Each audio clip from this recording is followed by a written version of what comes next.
Halo Ibu dan teman-teman, di sini saya membawakan materi tentang penyusun organisme. Nama saya Prema Alehekantes Tepu, NIM 21010400600, Prodi Pendidikan Biologi dari Universitas Nusa Cendana. Kompetensi dasar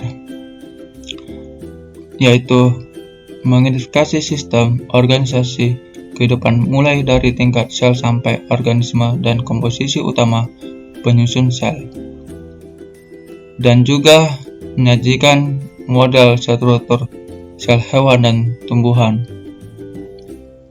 Tujuan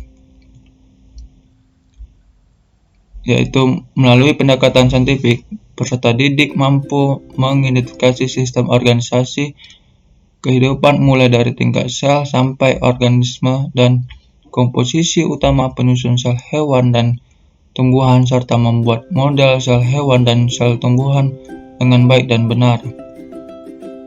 Indikator pencapaian kompetensi yaitu menjelaskan penyusun tubuh organisme, menjelaskan bagian-bagian sel, menjelaskan perbedaan sel hewan dan sel tumbuhan, membuat model struktur sel hewan dan sel tumbuhan menggunakan bahan yang mudah didapat di lingkungan sekitar, dan mendiskusikan hasilnya. Cakupan materi yang pertama yaitu tentang sel, 2 tentang jaringan, yang ketiga tentang organ, yang keempat tentang sistem organ, yang kelima tentang organisme.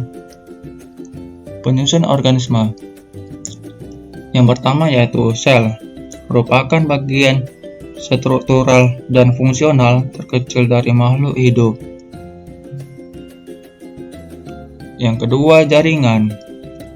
Jaringan merupakan kumpulan sel yang sejenis dalam arti memiliki bentuk dan fungsi yang sama. Organ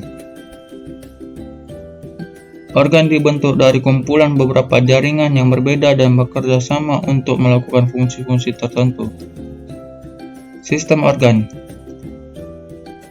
organ adalah kumpulan dari berbagai organ yang saling tersusun membentuk sistem tertentu dan saling berinteraksi. Organisme, kumpulan suatu sistem organ sebelumnya, inilah yang disebut dengan individu atau organisme. Selanjutnya, bagian-bagian sel. Yang pertama yaitu membran sel. Membran sel berfungsi sebagai pelindung sel dan pengatur keluar masuknya zat dari dan ke dalam sel.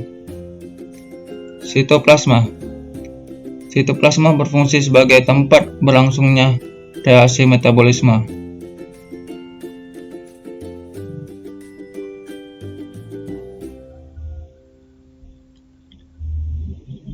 Inti sel atau nukleus. Nukleus berfungsi sebagai pusat pengatur kegiatan. Mitokondria berfungsi sebagai penghasil energi.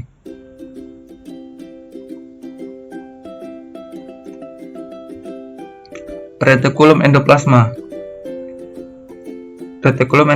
berfungsi menyusun dan menyalurkan zat-zat ke dalam sel, atau disebut alat transportasi zat-zat dalam sel. Ribosom berfungsi sebagai tempat untuk sintesis protein. Badan Golgi merupakan ruangan gelembung kecil dan kantong kecil yang bertumpuk-tumpuk. Badan Golgi berfungsi sebagai alat pengeluaran atau sekresi protein dan lender, maka disebut organel sekresi. Oke, selanjutnya di sini perbedaan sel hewan dan sel tumbuhan. Yang pertama yaitu lisosom. Lisosom merupakan bagian kantong kecil yang bermembran tunggal yang mengandung enzim pencernaan. Lisosom ini berfungsi mencerna bagian-bagian sel yang rusak atau zat asing yang masuk ke dalam sel, serta penghasil dan penyimpan enzim pencernaan seluler. Ini lisosom terdapat di sel hewan, hanya terdapat di sel hewan, tidak terdapat di sel tumbuhan. Sentrosom ialah struktur bentuk yang berfungsi dalam pembelahan sel. Sentrosom ini terdapat di sel hewan dan tidak terdapat di sel tumbuhan. Selanjutnya yaitu vakuola. Vakuola adalah ruangan yang terdapat di dalam sel. Pada sel tumbuhan yang sudah tua, vakuola tampak berukuran besar dan berisi cadangan makanan dan pigmen. Pada sel hewan, vakuola berukuran kecil. Dinding sel. Dinding sel adalah matriks ekstraseluler yang menyelubungi setiap sel sebagai pelindung dan pembentuk sel. Dinding sel terdapat di sel tumbuhan, tidak terdapat di sel hewan. Plastida. Plastida merupakan badan bermembran rangkap yang mengandung membran tertentu. Plastida mengandung pigmen hijau, yaitu kloroplas. Maka plastida ini terdapat di sel tumbuhan, tidak terdapat di sel hewan. Selanjutnya, model sel hewan dan sel tumbuhan.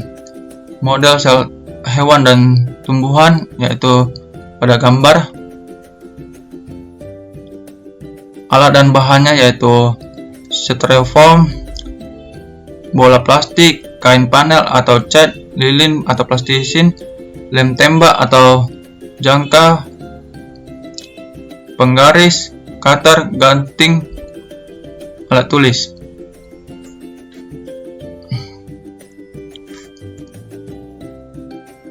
Sekian dari materi saya ucapkan terima kasih.